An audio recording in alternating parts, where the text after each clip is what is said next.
सबसे पहले देखते हैं कि ऑप्शन में क्या है, सी है, डी है, ए है और बी है, यानी कि ए नहीं है, तो इसे स्टार्ट नहीं होगा। तो पढ़ते हैं, the wood is then cut into the shape of a cricket bat. Wood को उसके बाद क्रिकेट शेप की बैट में काटा गया। यहाँ पे देन आ रहा है, यानी कि यहाँ से तो स्टार्ट नहीं हो सकता, जिसमें ए ऑप्शन है वो हट गया। With careful attention given to the blade size and curve. एक केयरफुल अटेंशन के साथ जो बैट है, जो क्रिकेट बैट है, उसको शेप में काटते हैं। The bat is pressed to compressed the wood fibre. जो बैट है उसको प्रेस करते किस लिए, वुड फाइबर को कंप्रेस करने के लिए, enhancing its strength, durability and performance. यहाँ पे तो कट हो रहा है और यहाँ पे पूरा का पूरा बन चुका है, यानी कि प्रोसेस खत्म हो चुका है, तो बी से भी स्टार्ट नहीं हो सकता, बी भी कट जाएगा। अब दो बचे सी या डी। द प्रोसेस बिगिंस, इसमें प्रोसेस स्टार्ट होने की बात हो रही है। The process begins with selecting high quality willow wood, typically English और Kashmir willow, known for its strength and lightness. C से स्टार्ट होगा क्योंकि प्रोसेस शुरू हुआ है। आगे एक बार पढ़ते हैं, सी के बाद ए का मैच हो रहा है क्या। इन्होंने बोला कि प्रोसेस स्टार्ट होता है लकड़ियों को चुनने से, उसके बाद उन वुड को क्या करते हैं, कट करते हैं क्रिकेट की शेप में। क्रिकेट की शेप में कट करने के बाद सारे ऑप्शन पढ़ भी लेते हैं। ऑप्शन डी में the bat is then send in polish and coated with a protective finish.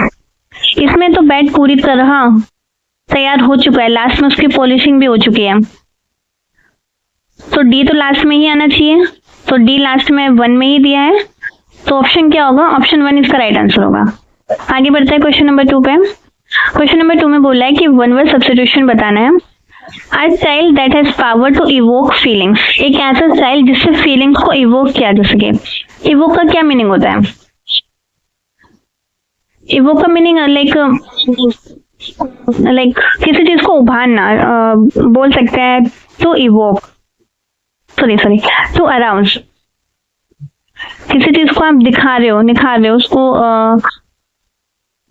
Exile कर रहे हो, बाहर निकाल रहे हो, एक्साइल, इसको कहेंगे evoke, to evoke feelings. Evoke का ही मीनिंग है किसी चीज को बाहर निकालना, जगाना, ठीक है। तो इसका ऑप्शन है pathos, pantheism, ethos and rhetoric. Rhetoric का क्या मीनिंग होता है, रिटोरिक एक ये आर्ट ऑफ स्पीकिंग है, रिटोरिक है आर्ट ऑफ स्पीकिंग और राइटिंग। इसके सिनोनिम क्या हो सकते हैं, लोग, ये हमने पढ़ा है, बोलने के लिए कहते हैं इलोक्वेंस, ये आर्ट ऑफ स्पीकिंग में आ सकता है, और दूसरा ओरेटरी, ये इसके सिनोनिम है, ठीक है। नेक्स्ट है इथोस। इथोस किसको बोलते हैं, लाइक आपने देखा कुछ कल्चर होते हैं तो उसमें बिलीव्स होते हैं, वैल्यूज होते हैं, उसको इथोस कहते हैं। इसके सिनोनिम हो सकते हैं क्रेडिबिलिटी, और बेसिकली ये बिलीफ ऑफ कल्चर है, ठीक है। सेकंड ऑप्शन है पैंथिज्म। पैंथिज्म ऐसे लोग होते हैं जिनका मानना है कि जो भगवान है, गॉड है ना, वो हर चीज में है, गॉड इज इन एवरीथिंग, जो भी हो रहा है वो गॉड की वजह से हो रहा है, गॉड हर जगह है। तो इसका आंसर 1 होगा पैथोस। पैथोस क्या है, एक स्टाइल है जिसमें पावर है फीलिंग्स को इवोक करने की, ठीक है। क्वेश्चन नंबर 3 पे आगे बढ़ते हैं। Select the most appropriate meaning of the underlying given sentence. इसमें ये अंडरलाइन है impeccable, her impeccable manners earn her the respect of everyone at the event. यानी कि जो उसके मैनर्स है, कैसे मैनर्स है इम्पेसिबल, ये स्पेलिंग में एक बार ध्यान रखना। इम्पेसिबल का मीनिंग होता है जो चीज एकदम परफेक्ट हो, सीक्वेंस में हो, जिसमें किसी भी तरह का फॉल्ट ना हो, ठीक है। तो उसका आंसर क्या होगा, इनकंसिस्टेंट, जो कि कंसिस्टेंट ना हो, क्वालिटी, ये इसका एंटोनिम हो जाएगा, परफेक्ट, ये इसका राइट आंसर है, अनरिलायबल, जिस पर ट्रस्ट ना किया जा सकता है, उस पर ट्रस्ट नहीं कर सकते। ऑप्शन नंबर 4 देखते हैं। Substitute underline segment in the given word. Okay, इसमें ईडियम है let sleeping dogs lie. Hasan wanted to question his boss about the unfair policy. Hasan जो है अपने बॉस से क्वेश्चन करना चाहता था जो अनफेयर पॉलिसी थी उसके लिए, बट लेकिन जो उसका कलीग था उसने एडवाइस की कि लेट स्लीपिंग डॉग्स लाई। इसका क्या मतलब है, इसका मतलब है कि जो चल रहा है ना वैसे चलने दो, जो चीज एक बार खत्म हो चुकी है उसको दोबारा मत बाहर निकालो, उससे क्या होगा, ट्रबल होगा। Go ahead with it because that was the apt time to respond. Apt time का क्या मतलब है? एप्ट टाइम का मीनिंग होता है perfect time, suitable time, appropriate time. तो ये तो यहाँ फिट नहीं बैठेगा क्योंकि ये तो इसका अपोजिट हो गया। Wait for a better time because it was so early, no. Ignore it because trying to deal with it could cause an even more difficult question. ये इसका आंसर होगा। ठीक है, आगे बढ़ते हैं क्वेश्चन नंबर 5 का। Select the most appropriate option to fill in the blank. Few people know the truth. इसमें आपको पता है कि एक सेंटेंस पॉजिटिव में है तो दूसरा नेगेटिव जाएगा, एक नेगेटिव है तो दूसरा पॉजिटिव जाएगा। इसमें फ्यू पीपल, फ्यू जो है ये नेगेटिव का सेंस देता है, मतलब कि मुश्किल से कुछ लोग सच जानते हैं। तो अगर ये नेगेटिव है तो यहाँ क्या आएगा, पॉजिटिव। डू दे ये नेगेटिव है, डिड दे ये पास में, या पास की कोई बात नहीं है। डज एनी नहीं, आंसर क्या होगा, डू दे। क्वेश्चन नंबर 6 पे आगे बढ़ते हैं। Select the option that can be used as a one word substitution to for a course to pass as a fluid from one vessel to another. यानी कि liquid है, liquid को एक vessel, आप बर्तन कह सकते हैं, गिलास कह सकते हैं, एक वेसल से दूसरे वेसल में डालना, इसको क्या कहते हैं, ट्रांसपोजिशन। ट्रांसपोजिशन का मीनिंग है पोजीशन चेंज करना। ट्रांसपेरेंट, ट्रांसपेरेंट जिससे लाइट पास होती है, दिखता नहीं है। डिकेंट, सॉरी ट्रांसपेरेंट से दिखता है, डिकेंट, इसको कहते हैं डिकेंट। ये इसका राइट आंसर है। फोरे ट्रांसुलेंस, ये भी ट्रांसपेरेंट होता है लेकिन ये पार्शियल ट्रांसपेरेंट होता है, पार्शियली ट्रांसपेरेंट होता है, पूरी तरह से ट्रांसपेरेंट नहीं होता। क्वेश्चन नंबर 6 पे आगे, क्वेश्चन नंबर 7 पे आगे बढ़ते हैं। Select the most appropriate option to fill in the blank. She can hardly believe it. Hardly negative है, वो मुश्किल से उस पर यकीन कर सकती है, तो यहाँ पॉजिटिव आएगा। विल शी, ये सेंटेंस फ्यूचर में नहीं है तो विल शी नहीं हो सकता। कांट शी, सॉरी ये भी नेगेटिव है तो यहाँ भी, यहाँ पॉजिटिव आएगा, वो note she can she, can she इसका राइट आंसर है। ठीक है, क्वेश्चन नंबर 8 पे आगे बढ़ते हैं। इसमें आपको एडजेक्टिव करना है। The sky had hues which were soothing to our eyes to C.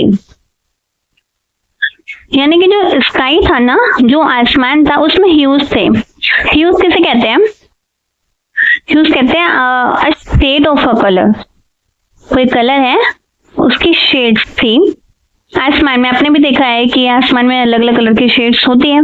Which were soothing to our eyes, जो हमारी आइज के लिए सूथिंग थी, यानी काम, बहुत काम थी, जिसको देखकर अच्छा लग रहा था।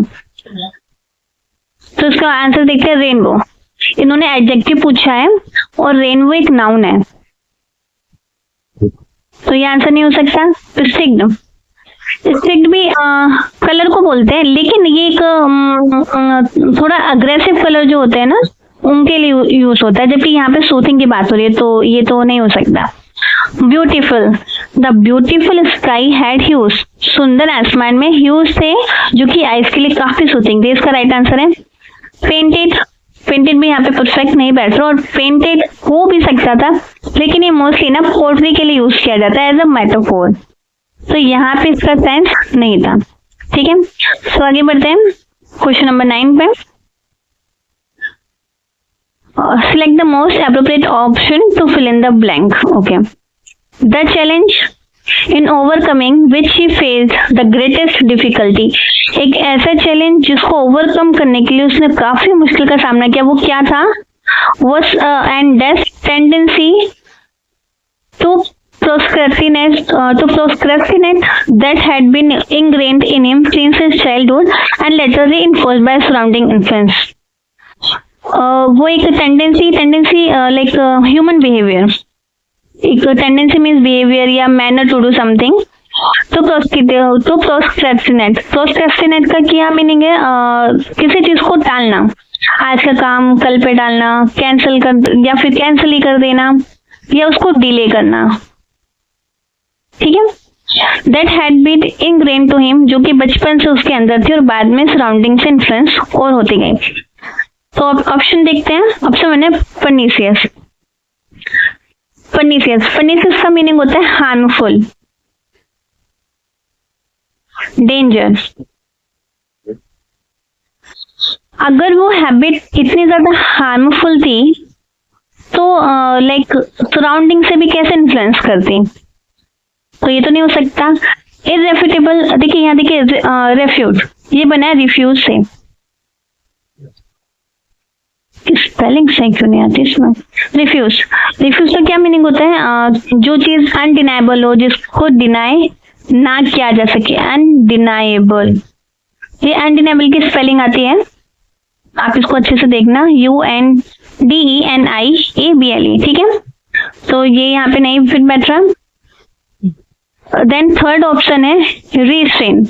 रिस्ट्रेन का क्या मीनिंग होता है? ऐसी चीज जो कंट्रोल्ड हो, जिसको कंट्रोल किया जा सके। तो अगर वो कंट्रोल होती टेंडेंसी, अगर वो बिहेवियर मैनर कंट्रोल्ड होता, तो फिर उसको ओवरकम करने का चैलेंज क्यों होता? तो यहाँ पे फिर नहीं बैठा। सेकंड है इन्वेटरेट। इन्वेटेड का मीनिंग होता है डीप रूटेड, यानी कि बहुत अंदर, जड़ से उसके अंदर है, जो जड़ से पूरी हैबिचुअल है, उसकी हैबिट में है, डीप रूटेड है। तो उसका आंसर क्या होगा? 4। आगे बढ़ते हैं क्वेश्चन नंबर 10 पे।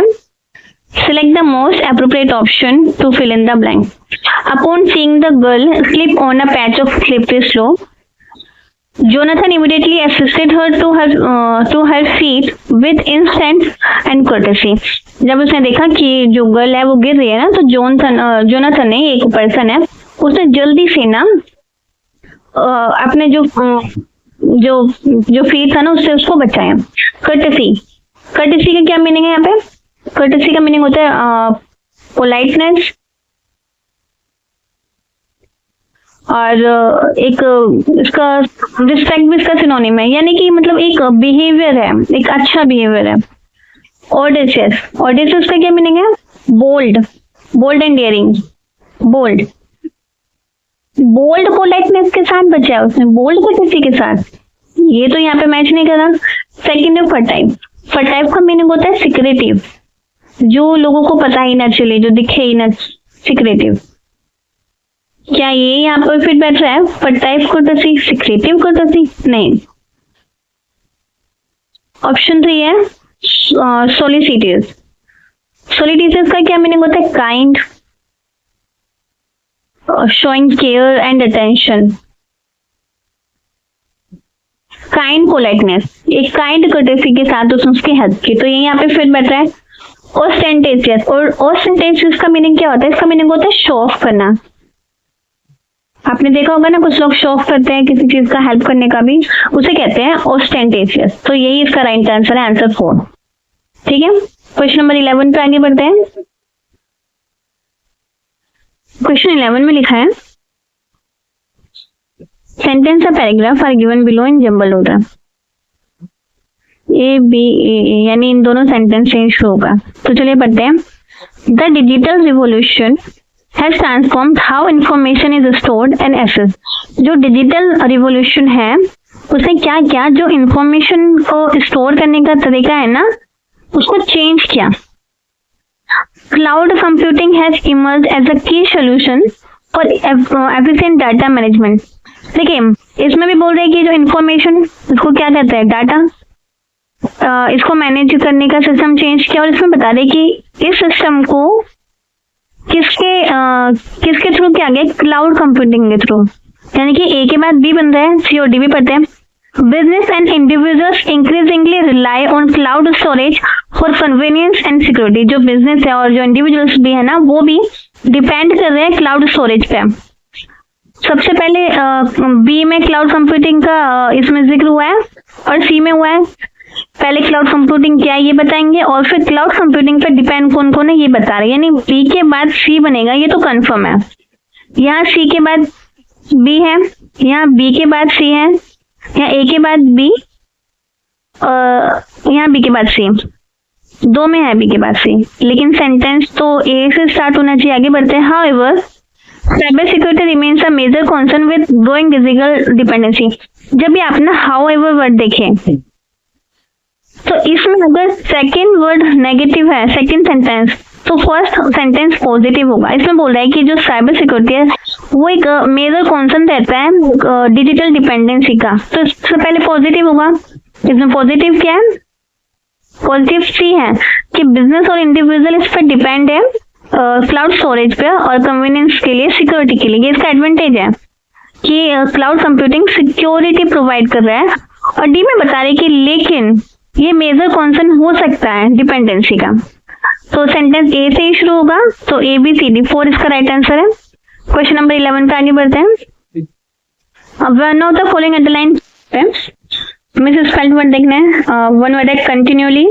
कंटिन्यू का मतलब लगातार चलते रहना, कंटिन्यूली, ये स्पेलिंग बिल्कुल ठीक है। कंसीड, कंसीड का क्या मीनिंग है? इसका मतलब है कुछ भी अपनी गलती मान लेना, टू एडमिट। थर्ड है ऑब्स्टिपेरियस, ऑब्स्टिपेरियस, इसकी स्पेलिंग गलत है। इसकी स्पेलिंग क्या है? O B S T R E P E R O U S। ई से पहले यहाँ पे आर आएगा, ऑब्स्टिपेरियस। तो इसके एक बार सिनोनिम भी देख लेते हैं कि इसके सिनोनिम क्या होते हैं। ऑब्स्टिपेरियस के सिनोनिम होते हैं जो चीज बहुत नॉइजी हो, अनरूली हो, टर्ब्यूलेंट हो। टर्ब्यूलेंट ये वर्ड तो बहुत ज्यादा आता है, टर्ब्यूलेंट, इसका मीनिंग होता है ऑब्स्टिपेरियस। ठीक है। फोर्थ है डिरेल। डिरेल का मीनिंग होता है को डिस्टर्ब करना, कोई चीज को स्पॉइल करना, इसलिए कहते हैं डिरेल। ठीक है। ऑप्शन नंबर 12 पे आगे बढ़ते हैं। क्वेश्चन 13 है, हम एंटोनिम बताने हैं अंडरलाइन वर्ड का। द गवर्नमेंट इंट्रोड्यूस एसिगेंट, ये है अंडरलाइन वर्ड, एसिगेंट laws to regulate pollution levels in the city. Stubborn, stubborn का मीनिंग होता है जिद्दी और जो किसी के कंट्रोल में नहीं आ सकता। लेनियंट, एसिगेंट इसका मतलब होता है कुछ हार्ड रूल्स। स्ट्रिक्ट, और लेनिन का मतलब होता है सॉफ्ट, एकदम सॉफ्ट कॉर्नर टाइप। तो इसका अपोजिट क्या होगा? लेनियंट। ठीक है। काइंड हो सकता है लेनिन का सिनोनिम। ओके। थर्ड है सीवियर। सीवियर तो आपको पता ही है, बहुत हार्ड, ये बेसिकली नेगेटिव में ज्यादा जाता है। मिजरली का मतलब होता है कंजूस, जिसे कि फ्रूगल कहा जा सकता है। माइजर, जो बहुत कंजूस टाइप लोग होते हैं, उनके लिए यूज होता है। क्वेश्चन नंबर 14 है, इसमें भी मिस स्पेल्ड वर्ड है, तो आगे बढ़ते हैं। फर्स्ट है Ardor, idiosyncrasy, enduring and बेविल्डरिंग। Ardor, Ardor का क्या मीनिंग है? आर्डोर का मीनिंग होता है पेशेंट, कोई चीज बहुत एंथुसियाज्म हो, जील हो, डिवोटेड हो, आप में डिवोशन हो, उसको कहते हैं आर्डोर। आर्डोर। सेकंड है, इसकी ही स्पेलिंग गलत है, इसकी स्पेलिंग अच्छे से लिखते हैं, एक पेज लेके।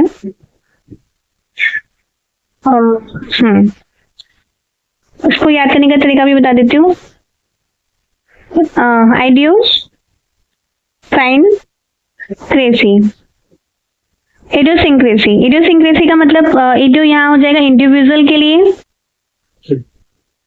साइनो को होगा टुगेदर, याद करिए वर्ड इंपॉर्टेंट है।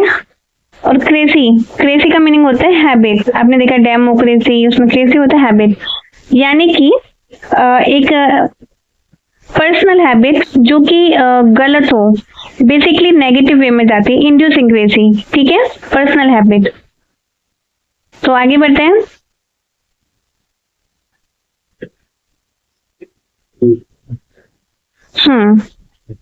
बाकी के मीनिंग भी देख लेते हैं, किसका मीनिंग क्या है। एंटरिंग, एंटरिंग का मीनिंग होता है लवेबल, यानी कुछ कोई चीज बड़ी प्यारी सी है, चार्मिंग है, उसे कहते हैं एंटरिंग। फोर्थ है बिविल्डरिंग, बी वाइल्ड, यानी कि कोई ऐसी चीज जो कंफ्यूजिंग हो, पजलिंग हो, पर्सप्लेक्स हो, आपको समझ नहीं आ रहा है क्या नहीं है, उसे कहते हैं बिविल्डरिंग। ठीक है। आगे बढ़ते हैं क्वेश्चन नंबर 15 पे। इसमें प्रोवर्ब इडियम पूछा है, employees lost faith in the CEO. जो एम्प्लॉइज थे वो सीईओ में अपना विश्वास खो चुके हैं। So they believe that words alone can not bring result. तो उनका मानना है कि जो वर्ड्स है वो अकेले सिर्फ वर्ड्स रिजल्ट नहीं ला सकते। तो ऑप्शन 1 है, a running man will clutch at a straw, यानी कि एक ये तो वही हो गया ना, डूबते को तिनका का सारा, तो इसमें इसकी बात कहीं नहीं होती। Thunder is loud but it brings no rain. Yes, यानी कि जो थंडर है, जैसे आपने सुना है ना, बादल गरजते हैं पर बरसते नहीं, कि जो वर्ड्स है उससे कुछ नहीं होगा, उसके लिए काम करना पड़ेगा, उसके लिए कुछ आवाज उठानी पड़ेगी। ठीक है। The wolf may lose his teeth but not his nature, यानी कि वो इंडिविजुअल है, वो उसको कुछ भी चले जाए ना, लेकिन उसका नेचर चेंज नहीं हो सकता। The best laid plans of mice and man often gore, यानी कितनी भी